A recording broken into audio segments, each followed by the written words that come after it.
Hello all dear student, most welcome. I hope आप सभी अच्छे से होंगे। आज हम जो डिस्कस करने जा रहे हैं एक नई वैकेंसी के बारे में, दैट इज महावितरण और महाडिस्कॉम के बारे में डिस्कस करते हैं।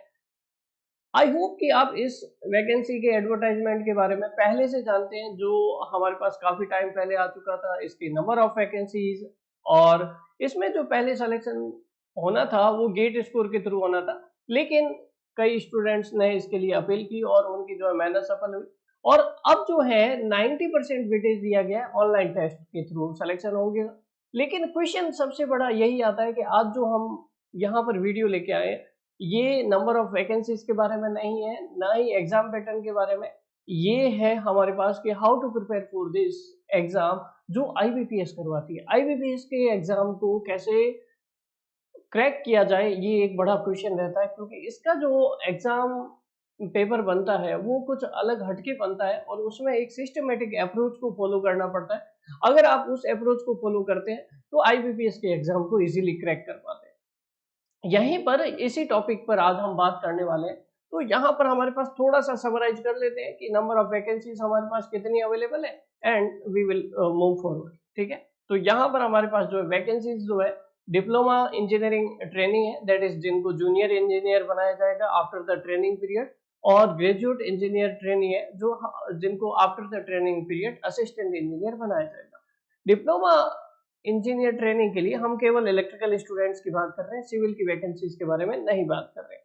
यहाँ पर हमारे पास जो है distribution, that is diploma student के लिए 51 वैकेंसीज है और engineering student BTech student electrical से उनके लिए 281 वैकेंसीज है। यहाँ पर जो एग्जाम होने वाला था, पहले तो गेट स्कोर के थ्रू सिलेक्शन होने वाला था, लेकिन अब जो है 90% वेटेज जो है ऑनलाइन टेस्ट के थ्रू दिया जाएगा। हालांकि जिन्होंने गेट दिया है उनका अगर वैलिड स्कोर रहता है लास्ट 3 ईयर के गेट गेट एग्जाम में, तो उस वो जो है इसमें एलिजिबल हो सकते हैं और उनको 10% एक्स्ट्रा वेटेज मिलेगा। लेकिन ऑनलाइन टेस्ट तो हो गई। अब इसी ऑनलाइन एग्जाम की टेस्ट की कैसे तैयारी की जाए, सो दैट जिन्होंने गेट की तैयारी की है उनसे हम थोड़ा सा compete कर पाए और 2-3 नंबर का ही हमारे पास सिलेक्शन में फर्क रहता है, तो हम जो है उसको एडवांस लेवल पे लेके जाए, ये भी हमें आज इस वीडियो में सीखना है। तो हमारे पास एलिजिबिलिटी क्राइटेरिया आप जानते होंगे, degree, diploma and AICT approved university या आपके पास जो है कॉलेज से होना चाहिए। ठीक है, ये जो है एग्जाम आईबीपीएस करवाती है। आप जैसे अगर आप इस विंडो को ओपन करेंगे, जो एग्जाम अप्लाई ऑनलाइन करते हैं, तो ऊपर आईबीपीएस ऑनलाइन का वेबसाइट ओपन होता है, जिसमें हमारे पास ये जो स्क्रीन शो होती है ये आईबीपीएस से रिलेटेड है। तो इसका मतलब ये है कि 100% ये एग्जाम जैसे आपके ट्रांसको का हो गया, जेनको का हो गया, उसी तरह डिस्कॉम का एग्जाम भी आईबीपीएस ही करवाएगा। तो हमारे लिए इंपॉर्टेंट हो जाता है कि आईबीपीएस के पैटर्न को ढंग से समझें। तो यहाँ पर इसमें इसका जो सिलेबस है वो 2 पार्ट में रहता है। One is the non technical part and another is the technical part. और उसमें जो है हमारे पास 2 आवर का टाइम रहेगा, दैट इज द 120 मिनट। और जिसमें टेक्निकल पार्ट है उसके 50 क्वेश्चंस होंगे और 110 मार्क्स के रहेंगे। ठीक है, 110 मार्क्स इनका रहेगा। और यहाँ पर हमारे पास रीजनिंग से रिलेटेड 40 क्वेश्चंस रहेंगे और जिनका मार्क्स रहेगा हमारे पास जो है 20 मार्क्स रहेगा। एफटी से रिलेटेड 20 क्वेश्चंस रहेंगे और 10 मार्क्स का रहेगा। और मराठी लैंग्वेज से रिलेटेड 10 क्वेश्चंस रहेंगे और जिनका मार्क्स रहेगा 10। ओवरऑल हमारे पास जो है यहाँ पर 150 मार्क्स का पेपर होगा और इस 150 मार्क्स के पेपर में हमारे पास क्वेश्चन जो अवेलेबल रहेंगे 120 क्वेश्चंस अवेलेबल रहेंगे। 120 क्वेश्चंस को आपको 120 मिनट में करना है, मतलब पर मिनट आपको जो है पर क्वेश्चन 1 मिनट आपको मिलेगा। तो इसका मतलब ये भी होना चाहिए, आप इसको देखिए जरा प्लीज, आपको ये भी जरूरी होना चाहिए कि आपको रीजनिंग और एप्टी के क्वेश्चन को सॉल्व करने की प्रैक्टिस जो है वो फास्टर होनी चाहिए। ठीक है, तो ये कैसे बनाया जाए उसको भी हम डिस्कस करेंगे। ठीक है, तो ये बहुत जरूरी हो जाता है। हाँ, एक इम्पोर्टेंट पॉइंट जो मॉडिफिकेशन आया था, अपडेटेड एडवर्टाइजमेंट आया था, उसमें ये बोला गया था कि हम इस बार तो आपको अलाउ कर रहे हैं ऑनलाइन टेस्ट के लिए, लेकिन जब भी नेक्स्ट रिक्रूटमेंट होगा तो वो फ्यूचर में on the based of GATE score only होगा। सो इसकी भी बात करेंगे। ठीक है, तो हम स्टार्ट करते हैं। सबसे पहले पार्ट फर्स्ट को कैसे प्रिपेयर किया जाए टेक्निकल में। तो आईबीपीएस जो है वो हमारे पास कौन कौन से सब्जेक्ट से रिलेटेड क्वेश्चंस पूछता है।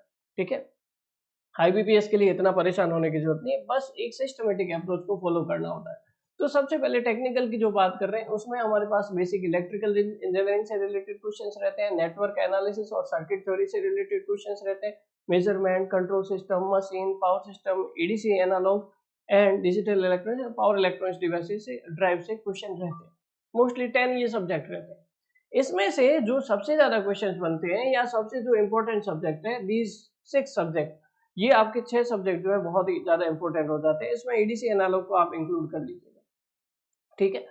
अब हमारे पास यहाँ पर जो क्वेश्चंस बनते हैं वो कंसेप्चुअल अप्रोच पे बनते हैं, कंसेप्चुअल अप्रोच पे बनते हैं। इसका मतलब मैं आपको सजेस्ट करूंगा कि कभी भी ऐसा मत करिएगा कि कोई बुक ले लीजिएगा। जैसे इलेक्ट्रिकल इंजीनियरिंग के लिए सबसे पहले तो जेबी गुप्ता का नाम आ जाता है, या फिर BR गुप्ता का ले लीजिए एक बुक, या यूथ पब्लिकेशन ले लीजिए। तो सभी जो है इसके ऊपर टूट पड़ते हैं, क्वेश्चंस को लगाते रहते हैं और फाइनली जब एग्जाम देने जाते हैं तब वो कॉन्फिडेंस नहीं आता, ठीक है। ये जो है स्टूडेंट का रिव्यू ही हम बता रहे हैं जो एक्सपीरियंस बेसिस पे हमारे पास है। तो ऐसा नहीं करना आपको कि केवल जो है बुक को उठा के और देखते रहो, ऐसा नहीं। प्रिपरेशन करना है आपको, कंसेप्चुअल अप्रोच पे करना है, चाहे वो आप डिटेल कोर्स ज्वाइन करो हमारा या शॉर्ट थ्योरी मतलब क्रैश कोर्स ज्वाइन करो, दोनों में जो है कंसेप्चुअल अप्रोच से थ्योरी को डिलीवर किया गया है। जब आपका कंसेप्चुअल बिल्डअप हो जाता है उसके बाद दुनिया का कोई सा भी एमसीक्यू लेके आओ, किसी भी बुक का एमसीक्यू लेके आओ, you will be easily attend to that, ठीक है। तो इससे आपका क्या होगा, कॉन्फिडेंस गेन होगा। तो एक बात आपको ध्यान रखनी है, किसी भी बुक को रिफर हम तो नहीं करने को देते, कभी भी नहीं बोलते। हमारा चाहे डिटेल कोर्स हो या फिर क्रैश कोर्स हो, उसके बारे में हम आगे डिस्कस करेंगे। तो उसमें कभी भी हम ऐसा नहीं बोलते कि आप किसी बुक को रेफर करो। We always send a Google drive study material link और उसी के थ्रू जो है स्टूडेंट उसको प्रैक्टिस क्वेश्चन करते हैं। प्रैक्टिस क्वेश्चन होना बहुत जरूरी है। अब स्टूडेंट के लिए एक बड़ी समस्या क्या आती है कि स्टूडेंट अगर मान लीजिए कई जगह से थ्योरी तो गेन कर लेते हैं, लेकिन फिर अगेन वापस एमसीक्यू सॉल्व करने के लिए वापस इसी बुक पे लौट आते हैं। ऐसा नहीं करना, ऐसा करने की जरूरत ही नहीं है। हमारे पास जो कोर्स डिजाइन किया गया उसमें थ्योरी कवर होने के बाद एमसीक्यू क्लासेस हर सब्जेक्ट की उसी के साथ इंक्लूडेड है। आपको किसी बुक की तरफ नहीं जाना, उसमें जो टॉपिक है टॉपिक वाइज जो है अलग अलग एमसीक्यू क्लासेस है, हर एक टॉपिक के हर एक पॉइंट को कवर किया गया है और उससे रिलेटेड फिर जो है आप प्रैक्टिस क्वेश्चन करो, प्रैक्टिस सीट्स लगाओ, टेस्ट सीरीज दो, उसमें आप जो है बहुत अच्छा परफॉर्म कर पाओगे। ये एक बड़ी प्रॉब्लम होती है। कई स्टूडेंट अलग अलग जो कोचिंग इंस्टीट्यूट है उसमें प्रिपेयर करते हैं और उसमें ये बड़ी दिक्कत आती है कि केवल थ्योरेटिकल पार्ट को गेन करते हैं या फिर जो है उसमें भी कोई कमी रह जाती है। ऐसा हमारे पॉइंट ऑफ व्यू से नहीं रहता है, ठीक है। तो ये हम हमारे लेवल पे न केवल थ्योरेटिकल क्लासेस के कंसेप्ट को क्लियर करते हैं बल्कि एमसीक्यू क्लास को भी कवर करते हैं। It is very important because जब आप एग्जाम देते हैं तो कई बार ऐसा फील नहीं होता है क्या, जैसे कि एग्जाम देते हैं और घर पे आते हैं तो क्वेश्चन देखते हैं कि ये क्वेश्चन बहुत इजी था, मैं कर नहीं पाया। ये क्यों नहीं कर पाए? क्योंकि उसके लिए बहुत जरूरी होता है कि आपको जो है उन एमसीक्यू क्वेश्चंस को आप जो एक तो कंसेप्चुअल अप्रोच से सीखे हो, दूसरा क्या होता है आपने जो है उन क्वेश्चंस की बहुत अच्छे से प्रैक्टिस की हो। तो जब कभी भी प्रैक्टिस करो हमेशा कोशिश करो कि टाइमर लगा के प्रैक्टिस करें क्वेश्चंस की, टाइमर लगा के आपको प्रैक्टिस करनी, ठीक है। अब जब आप इन सब्जेक्ट्स को पढ़ रहे हैं तो इनमें बहुत ही अभी तो हमें मालूम है कि किस तरह का आईबीपीएस जो है, काफी टाइम से हम जो आईबीपीएस राजस्थान में भी आईबीपीएस ही इसका प्रिपरेशन कर एग्जाम लेता है। सिमिलरली आपने देखा होगा ट्रांसको जैनको, उसका भी आईबीपीएस ही हमारे पास इसका एग्जाम लेता है। And we proudly say that कि इसका जो है हमारे पास बहुत ही यूनिक एक्सपीरियंस है और हमारे कई स्टूडेंट इसमें सेलेक्ट हुए। तो आपको जो है, जैसे मैं एक एग्जांपल ले लो, मेजरमेंट में उसका आईबीपीएस का फेवरेट क्वेश्चन है, Q meter works on which principle, ठीक है। ऐसा कुछ है हमारे पास। जैसे थ्योरम्स के नेटवर्क थ्योरी में थ्योरम से रिलेटेड स्टेटमेंट आ जाता है, थेवेनिन एंड नॉर्टन से आता है। तो आपको जो है ये पता होना चाहिए कि किस टॉपिक से कैसे क्वेश्चंस बनते हैं। तो ये जो है सारा कवर जो आपको मिलेगा कोर्स में मिलेगा, ठीक है। एक अब बात आपको क्या ध्यान रखनी है कि इन सब्जेक्ट को सिस्टमेटिकली जब आप कोर्स के थ्रू प्रिपेयर करेंगे, चाहे क्रैश कोर्स ज्वाइन करिए या डिटेल कोर्स ज्वाइन करिए। डिटेल कोर्स उन स्टूडेंट के लिए अच्छा है जो मतलब काफी टाइम से स्टडी में टच में नहीं है या फिर जो है कहीं पर भी आपने इधर सेल्फ स्टडी भी नहीं किया वो और फ्रेश स्टडी करना चाहते हैं, वो हमारे पास डिटेल कोर्सेज ज्वाइन कर सकते हैं, है ना। या फिर किसको लगता है कि बहुत ही कम वीक आपके कंसेप्चुअल अप्रोच है, तो डिटेल कोर्स ज्वाइन कर सकते हैं। अदरवाइज आप क्रैश कोर्स ज्वाइन करिए, क्रैश कोर्स में फटाफट हो जाता है, 1 मंथ 1.5 मंथ में इजीली आप क्रैश कोर्स को कवर कर सकते हैं। If you dedicate 8 hours per day आप जो है 8 आवर्स को डेडिकेट करें। उसमें जो है आपका शेड्यूल रखना है, वो कैसा रखना है, उसमें आप जो है कोशिश करो कि 5 आवर्स जो है टेक्निकल को दो और बाकी 3 आवर्स जो है नॉन टेक को दो। इसमें आप एक काम और करिएगा, भले इसको 4 आवर दे दो टेक्निकल को, लेकिन 1 आवर जो है डेली रिवीजन करना है। डेली रिवीजन के लिए एक बात ध्यान रखिएगा, ये जो बातें बता रहे हैं ये सारी जो है हमारे लिए जो है पास्ट एक्सपीरियंस के बेस पर है, सो दैट आपको जो है कई स्टूडेंट जहां जहां किसी पॉइंट पे मिस्टेक करते हैं ना, वो सारी हम जो है यहाँ से रेक्टिफाई कर सकते हैं। डेली रिवीजन बहुत जरूरी है, ठीक है। टेक्निकल को 4 आवर दीजिए, नॉन टेक को 3 आवर दीजिए। और जब आपके पास जो है सबसे पहले तो क्या करिए, टेक्निकल हो या नॉन टेक्निकल हो, सब्जेक्ट वाइज उसकी थ्योरी कवर करिए। और जैसे ही मान लीजिए सबसे पहले आपका नेटवर्क थ्योरी हो गया या बेसिक इलेक्ट्रिकल इंजीनियरिंग हो गया, उसके बाद मेजरमेंट स्टार्ट करिए, मेजरमेंट के बाद कंट्रोल, फिर मशीन, फिर पावर सिस्टम, एंड इसी सीक्वेंस में चलना है। अपनी मर्जी से नहीं कि एनालॉग पहले उठा लिया, ऐसा मत करिएगा। Course is design in very well manner कि प्रीवियस सब्जेक्ट के कंसेप्ट जो है वो नेक्स्ट सब्जेक्ट में काम आते हैं, ये बात ध्यान रखना। दूसरा बात क्या कि हर एक सब्जेक्ट के जब थ्योरी कवर कर लो, उसके बाद एमसीक्यू क्लासेस देखिए, एमसीक्यू करिए। उसके बाद गूगल ड्राइव मटेरियल पे आपके पास जो मटेरियल हम भेजेंगे गूगल ड्राइव लिंक पे, वहां से जाके प्रैक्टिस जितने क्वेश्चन दिए हुए उन क्वेश्चंस को सॉल्व करें।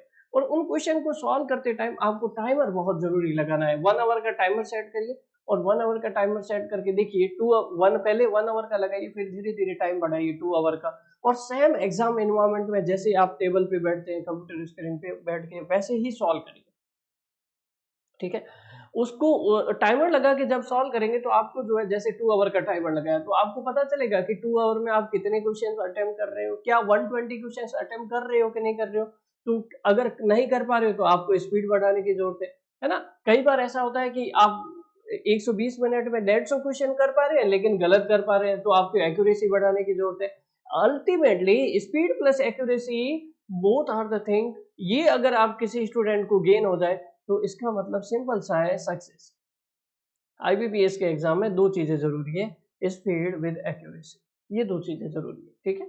आपको जो है डेली टाइम टेबल को टाइम मैनेज करना है बहुत अच्छे से, एज वेल एज सब्जेक्ट को इसी सीक्वेंस में हमें प्रिपेयर करना है, ठीक है, ये ध्यान रखिएगा। नॉन टेक्निकल में भी हमारे पास वेरियस ऐसे टॉपिक्स रहते हैं जिसमें बेसिकली जो क्वेश्चन पूछे जाते हैं वो एक तो हमारे पास आईबीपीएस में अल्फा न्यूमेरिक सीरीज से, ब्लड रिलेशन से, कोडिंग डिकोडिंग से, सिटिंग अरेंजमेंट से क्वेश्चन पूछते हैं।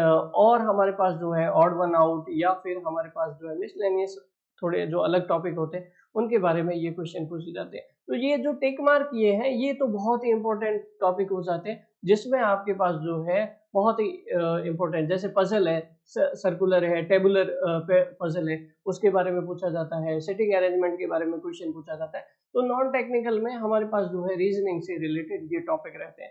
एप्टीट्यूड में अगर देखें तो उसमें जो क्वेश्चंस बनते हैं हमारे पास, एवरेज से एक क्वेश्चन बन जाता है, एलिगेशन मिस्टेक से बनता है, उसके बाद हमारे पास प्रॉफिट एंड लॉस से, इंटरेस्ट सर्टिफिकेट, इंटरेस्ट हमारे पास जो है परसेंटेज के ऊपर, या सिंपल इंटरेस्ट, कंपाउंड इंटरेस्ट, उसके ऊपर क्वेश्चन बनता है, रेशियो प्रोपोर्शन के ऊपर क्वेश्चन बनता है। ये जो टिक मार्क की है वेरी इंपॉर्टेंट, टाइम वर्क के ऊपर क्वेश्चन बनता है।